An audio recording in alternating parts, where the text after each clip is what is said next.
All right, we're moving on in content and we are on to directional terms. So what directional terms can be used in anatomy? Again, here are standards and objectives. Pause it if you really want to read it closely. Otherwise, trust me, they're there. Okay, ventral and dorsal. Now, we don't often use these in anatomy, but it's still important because sometimes they are referred to. So ventral toward the front or the belly, dorsal toward the back or spine. I remember it because a shark has a dorsal fin on its back. The terms we most often use to refer to those parts of the body would be anterior and posterior, literally the same thing. So ventral and anterior, dorsal and posterior, same thing. So we usually use anterior and posterior. Anterior toward the front, posterior toward the back.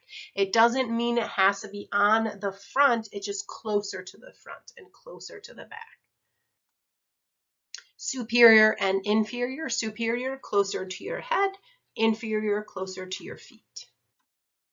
And another term that can be used for this is cranial, closer to your head, and caudal, closer to your feet. So superior and cranial, inferior and caudal.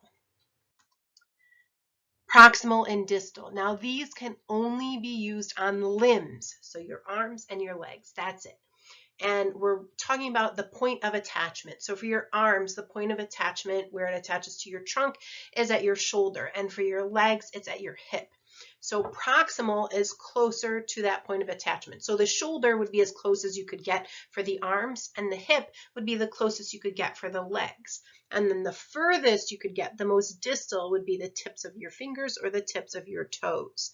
All right, so proximal is going closer to the point of attachment, and distal is moving further away from the point of attachment.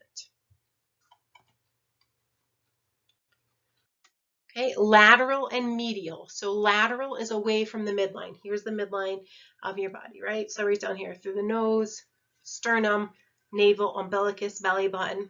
Okay, lateral away from that midline, and medial toward the midline. Lateral, medial, lateral, medial. And then superficial and deep. Superficial, closer to the body surface, so your skin, that's superficial, right? And deep, further away from the surface of your body. So your bone is deep to your skin, okay? All right, so here it is all together in just a couple pictures, just so you can see everything put together. So let's just go through them really quickly. Ventral, anterior. Dorsal, posterior. Superior, inferior. Medial, lateral. Distal, proximal. Okay, and then superficial and deep. I can't really cut myself open so you could see the deep part, but trust me. All right, so the orbital region is what to the nasal region. So how could I describe the orbital region in reference to the nasal region? Well, I have some options. I could say it is the orbital region is superior.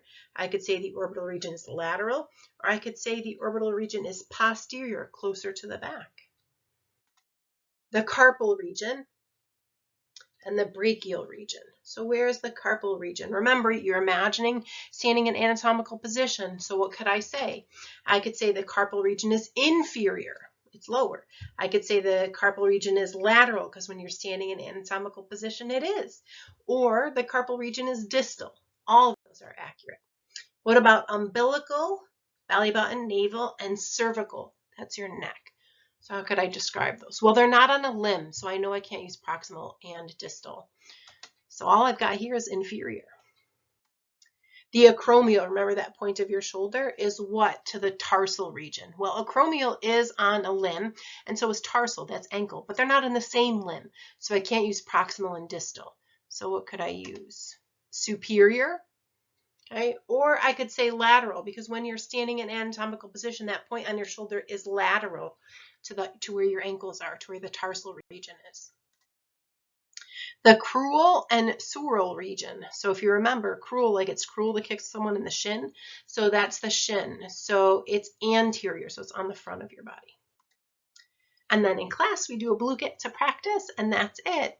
That is directional terms, and hopefully you learned something new today.